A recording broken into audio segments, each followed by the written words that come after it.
Hello there, digital world. Welcome back once again to another episode of Spliced In Later. Oh boy, it's a hell of a week over here on my end as I record this. I cannot believe it's Tuesday. It feels like Friday. This week is cooked.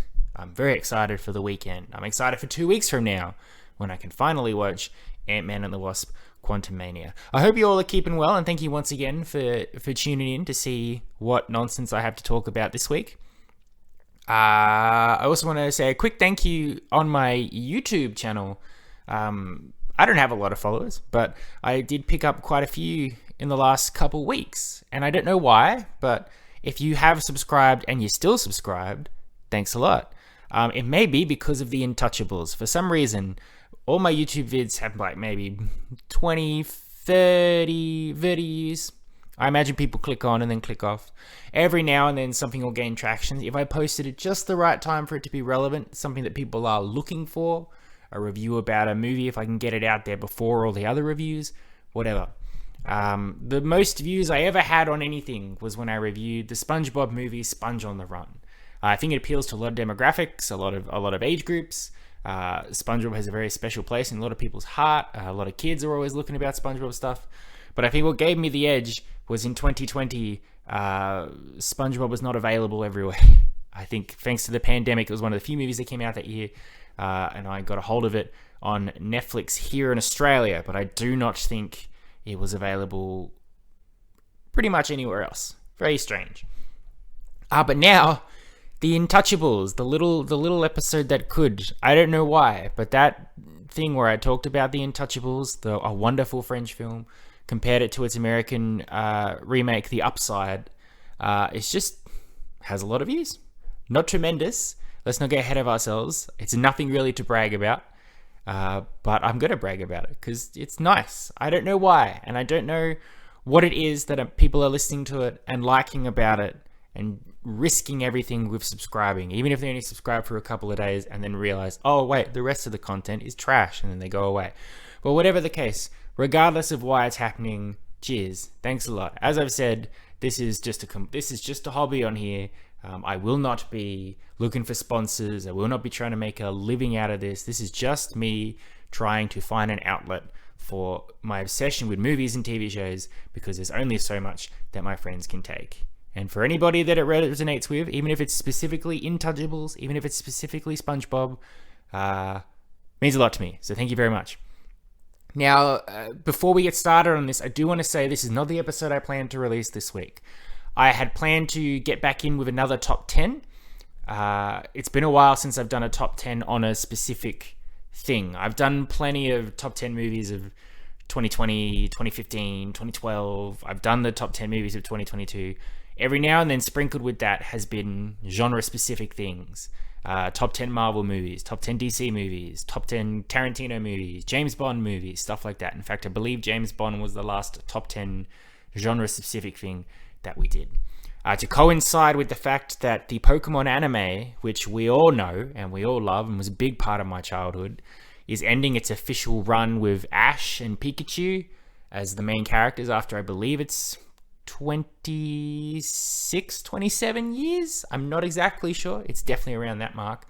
Ash has officially won everything. He's become champion of the world. He's doing his victory lap, his tour reuniting of old friends and old Pokemon before officially hanging up his hat and calling it quits. So I thought I'd jump on the bandwagon there and give you my top 10 Pokemon movies. But a couple of things have made it so I cannot give it to you this week. One being, I don't think I'm prepared enough. The first half, the top 1 to 5, maybe 6, I'm pretty confident about. I'm solid in what immediately sprang to mind as what my favorite Pokemon movies were. But from that on under, it was harder to narrow in on, mainly because for me, Pokemon was something I watched religiously as a kid. But then as I got older, I sort of drifted away from it, started looking at other things, but Pokemon kept going and going and going, even though I wasn't paying attention to it. So when I finally started watching for the first time, when I was buying the DVDs, I was buying the movies along with them, and I watched the movies at the point where I would on the TV show. But in certain movies, I have only watched them one time. But then you have something like Mewtwo Strikes Back, which obviously I watched as a kid. I probably saw it like 10 times in the movie theaters, saw it constantly on my VHS, bought it on DVD, watched it on DVD. Movies there that have been done so many times, obviously they're going to stand out to me more than the newer stuff. And I don't think it's fair. I think if I'm going to do a top 10 Pokemon list, I need to make sure that at least the movies in the top 10 I know are my top 10. And it very specifically, the last couple slots, specifically slot 10, I was like, any one of these movies could be the 10th, because I don't really have any investment in any of them. I think I've only seen them all at least once. Some people say I should pick this one, some people say I should pick that one. So I don't want to half-ass it. So I plan to rewatch them and then hammer out the list. I haven't really got around to doing that yet. But I thought maybe I could just stumble my way through and see what happens, as I do with a lot of episodes here on this show. But I haven't had a chance to. It's been a hectic week. In the words of Agent Phil Coulson in Iron Man 2, I've been doing some stuff. And as a result of that, I have not put as much focus into this as I would like. And I did not think sitting down to do this, especially because it's late here at the moment. I haven't got around to doing this as early as I would have liked. The stars just aren't aligning for this. And I don't want to just sit down and just do it because I feel like I have to, and then look back on it in a week's time and go, even by my standards, that's pretty pathetic. So, a hint for next week, that's definitely what will be coming. By next week, I will have rewatched all the Pokemon movies. I will have decided which ones are the best. I will have put aside the time. I will have thought about what I want to say, and I'll be able to give you a good top 10 list. So here I am now going, well, I still want to give something. I don't want to start falling into that pattern where I miss a week, and then I miss 2 weeks, and then I miss 3 weeks, and then I'm only doing it once a month, and then I'm like, why do I even bother? You got to keep the train moving. You got to keep going. So I have to pull from something that I can do off the cusp easily, which means what I was going to do next week, we are going to do this week, which I guess works out because it means we won't be doing 2 Marvel things in a row. That's right. We're heading back to where we always are here on this show. We are once again diving into the Marvel Cinematic Universe. The most consistent thing on this show, aside from my top 10s, and even that's not particularly consistent. As I've said many times, a little bit of unpacking, unless you only tune in for the MCU episodes, in which case I'm sorry you have to hear this all over again. But the Marvel Cinematic Universe is probably my favorite franchise in movies. I don't necessarily mean that as in it's always consistently good. It's just my favorite thing. It's the thing I enjoy watching and rewatching and talking about and thinking about, good or bad. I've always been very impressed of how this franchise, how this expanded world has evolved from just Iron Man being just this one film when they threw in Nick Fury as a cameo. And here we are, 15 years later, I would say we're up to. And it's just this behemoth that just will not stop coming. Sometimes I feel like it needs to slow down a little, but then sometimes I'm like, give me more, give me more, give me more, give me more. So here on what we do on the MCU show, here on Spliced In Later, we split it up between 2 things. We either review the new stuff that's coming out, which means every time a movie premieres in the theaters, or anytime a Disney Plus show has officially run its course, or a special or something like that, I'll jump on and I'll give you a general review of it, what I thought, the good, the bad, all of that stuff. For anything that came before WandaVision though, rather than me review it, because whatever, it's been years since a lot of this stuff has came out, you don't really care what I think, I do more of a analysis of the history, or at least what this particular MCU product meant at the time it was released, which meant we went all the way back to Iron Man. We talked about how Iron Man kicked things off for Tony Stark and Robert Downey Jr. and Nick Fury in the Avengers Initiative, and what Iron Man meant back when it was just the one movie. We've been working our way through the phases. We've done all of phase 1. We're about more than halfway through phase 2. The difference with my analysis, though, is I am counting anything that has ever been considered MCU canon as being a part of this look back at this evaluation. So that includes all the TV shows that were on ABC, on Netflix, on Hulu, on Freeform, all of that stuff. All the stuff that now, under Kevin Feige's new approach to the MCU, is not necessarily considered canon unless they can find a way to work it.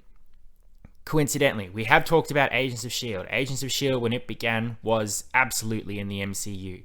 It was their weekly show as it would run. If any movies came out that were around the same time as Agents of S.H.I.E.L.D., it would absolutely do a special episode where they reference what's going on, or something from that movie will affect the show. Sometimes small, Thor: The Dark World, Coulson will find an Asgardian relic left behind, or large, Captain America: The Winter Soldier, S.H.I.E.L.D. itself disintegrates.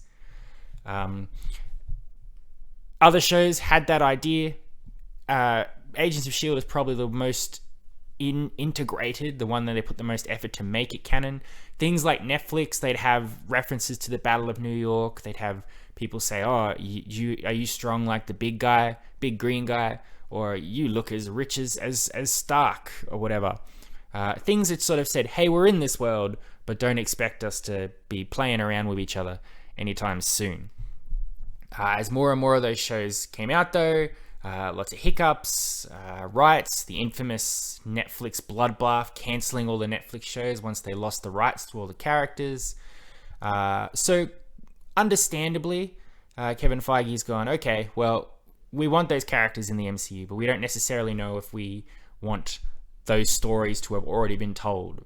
Coincidentally, characters from Daredevil, example, Matt Murdock and Wilson Fisk, the Kingpin, they're showing up in things like Hawkeye and She-Hulk and Spider-Man No Way Home, played by the same actors, but it's not 100% certain yet until we get the Daredevil show if these are the same iterations of characters we've already met. Who's to say? It could all get very confused. But for me, I'm under the assumption and the belief that if these two shows were approached as being a part of this world, I don't like that later on you can just go, well, it didn't happen because it doesn't work with what we're doing, so we're just going to pretend that was all separate. It's the Terminator conundrum. It's every time a Terminator movie doesn't work, whoever's directing the next Terminator movie just rewrites the timeline and says everything that happened before didn't happen. Infamously, Terminator Dark Fate, the 6th film in the franchise, is a direct sequel to number 2. 3, 4, and 5 apparently didn't happen. So, I'm going to approach all this stuff as in it's part of the MCU. You can agree or disagree, but it's happening regardless. So, that being said, if you didn't get the hint already, our next thing we're looking at today is indeed a TV show. It's the ABC TV show Agent Carter that aired on obviously on ABC from 2015 to 2016 for two years, 18 episodes in total. Starring Hayley Atwell as Peggy Carter, coming in from her role as Captain America's love interest in Captain America: The First Avenger. Agent Carter is a very interesting little thing. Of all the shows that have fallen under the darkness of, is this canon or not? Was it ever canon? I don't know. Agent Carter is the one that can somehow exist in both without it affecting the other one. You'll have shows like Agents of S.H.I.E.L.D., which were integrated so much in the beginning, but by the 6th or 7th season, where they're still doing episodes during Thanos' snap, but everybody's still walking around and no one's talking about it, you go, okay, that's clearly not happening in the MCU at this point. Or to shows like Runaways, where apart from a single Stark Industries logo on a building in the distance, there's absolutely nothing that will reference or hint that this is an MCU thing.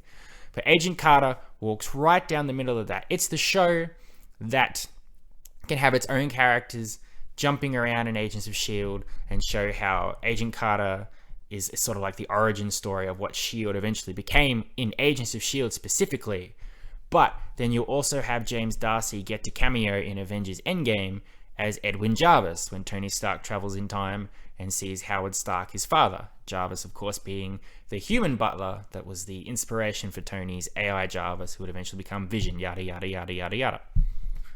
So of all the shows, I think if they ever said they're all non-canon except for Agent Carter, they'd probably be able to get away with it.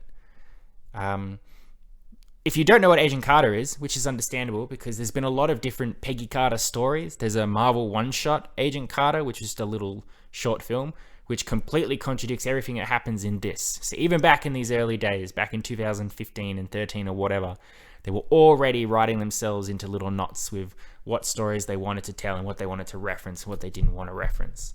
But basically, written as a mid-season show, so short seasons, to take the place of Agents of S.H.I.E.L.D. when it would go on a Christmas break. So, for example, they started during Agents of S.H.I.E.L.D.'s second season. Agents of S.H.I.E.L.D. runs for 11 episodes, takes an 8-week break during Christmas. While Christmas is on, Agent Carter will have one short season of 8 episodes uninterrupted to have something on during that time. And then once Agent Carter had finished, Agents of S.H.I.E.L.D. would get right back to it. It's a time period thing that's set just after World War II, just after Hydra's been defeated and Cap's gone in the ice. Peggy is working for the Strategic Scientific Reserve, I believe it's called, the SSR. SSR would eventually become S.H.I.E.L.D., but she's operating in the late 40s. So she's a woman in a man's world and doing a man's job. She's an agent, but she gets constantly put down, ridiculed, made fun of. Everyone underestimates her or doesn't give her a chance. She was allowed to during World War II because things were desperate, I guess, and she had that close relationship with Cap and Colonel Phillips and Howard Stark and all of that stuff. But the current SSR that's running couldn't give two shits about her, to be honest. She's got an interesting supporting cast. The chief of the station she works at, Chief Dooley, sort of understands she's got skills, but is a bit of an asshole. Then you've got the two classic characters in this type of thing. You've got Agent Thompson, who's the dickhead male chauvinist who's arrogant and thinks he's the bee's knees, but seriously is not a coward, but has gone through some stuff, and a lot of it is a fake facade, who is constantly being inappropriate to Peggy and putting her down. And then you have Agent Sousa, who is the absolute boy next door, good guy character who loves Peggy from afar, believes in her wholeheartedly, always has her back, suffering from his own prejudice because he was injured during the war, so he's got his own problem with his legs. And so he doesn't get a lot of chances too, so he and Peggy can relate on that front. A fun fact, Sousa, after Agents of S.H.I.E.L.D., after Agent Carter's run ended, was integrated into the 7th and final season of Agents of S.H.I.E.L.D., where he essentially became a new main character. So if that doesn't befuddle is Agent of Carter non-canon like Agents of S.H.I.E.L.D., or is it canon like Avengers Endgame? I don't know, because characters are being lent to each other left, right, and center. First season of 8 episodes is a very simple, straight story of Howard Stark coming to Peggy for help because he's been framed for crimes he didn't commit, for people using his weapons for bad things, leftover Hydra stuff as well. There's undercover Black Widow agents infiltrating the United States. The Howling Commandos come into play. But basically, Peggy has to stop this mind-controlling doctor from setting sleeper agents out to take down Western society, essentially. It's a very solid 8 episodes. The good thing with little seasons like this, little shows, is that they don't have to stumble around for 20 episodes and have to come up with filler episodes in between to keep the show going. It focuses on exactly what story it wants to tell and doesn't have to beat around the bush to get it. It's basically what streaming services have given us shows now. A lot of seasons now are anywhere between 8 to 13 episodes, normally somewhere in the nice cozy 10. But they're not interrupted by having to take breaks over Thanksgiving or Christmas. They don't have to go, all right, we need an episode that basically is just spinning its wheels while we get to the good stuff. It's just pure, uninterrupted story, keeps everybody hooked. And that's why a lot of shows on streaming are so good quality and people are liking them so much, because it is the shows they liked just condensed down to the stuff they would have liked. A lot of shows where people have said, it spins its wheels, I can't get hooked. On network television, if you take those network television shows and put them on streaming, you get a lot more out of them. Lucifer is a prime example of that. Lucifer had to give out 25 episodes on its final season on Fox before it was cancelled for low ratings. Netflix gets it, cuts it down to 10 episodes, 10 really good, solid episodes. It always has a world-building, important thing to Lucifer's arc for that season. So that's basically what Agent Carter was. It only had 8 weeks to go before Agents of S.H.I.E.L.D. came back, so it did its story. Critically acclaimed, everybody thought it was great. Comes back for a second season, gets an extra 2 episodes, so we're up to 10.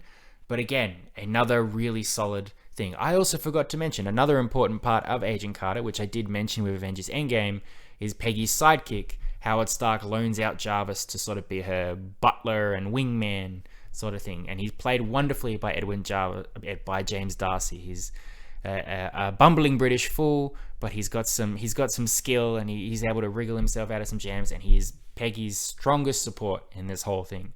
So for season 2, Peggy and Jarvis head out to Los Angeles, where there's some more things going on. It's a bit more tied into what's going on in Agents of S.H.I.E.L.D. 4th season and Doctor Strange coming out. So there's magic, the Darkhold, the universe where Dormammu comes from, that sort of thing. Bad guys in Los Angeles want to use that for bad ends. Peggy's got to stop them. By the 2nd season, she's got more of a respect and more of a team in characters like Thompson and Sousa. She's still having to deal with that same sort of stuff. But season 2 is also about Peggy moving away from the lovelorn Steve. She lost Cap and allowing herself to explore new romantic odds. And that's one thing about Peggy that I've always liked, is when we don't focus on her and Steve as like these star-crossed lovers that never got a chance to love. Those romance interests in the first phase, that's all they were, unfortunately. Betty Ross in The Incredible Hulk, just I love Bruce, that's my character. Jane Foster in Thor is just I love Thor, that's my character. Pepper Potts in Iron Man, whatever Pepper became later, and whatever Jane has become later now, really. Pepper in Iron Man 1 was just, I secretly love Tony, but I can't say anything. Peggy in the first Avenger, before they start going, oh, she's in love with Steve, before that is this really solid character, which is just a member of the super soldier program trying to find the right person to be Captain America. It's only when they start going, oh, you and Steve are in love, that she sort of deflates a bit. Luckily, though, they didn't do what Patty Jenkins did with Wonder Woman, where he established a really strong, independent female character in Diana Prince in Wonder Woman, but then in Wonder Woman 1984 revealed that all she did for 70 years was pine over a man that she lost, and as a result, she just hid away and never did anything. Travesty to that character. With Agent Carter, they didn't do that. They allowed Peggy to mourn in her own way, but it did not stop her from being her own independent character and allowing her to grow and move on from that and focus on what the future had in store for her. Season 2 is even better than Season 1.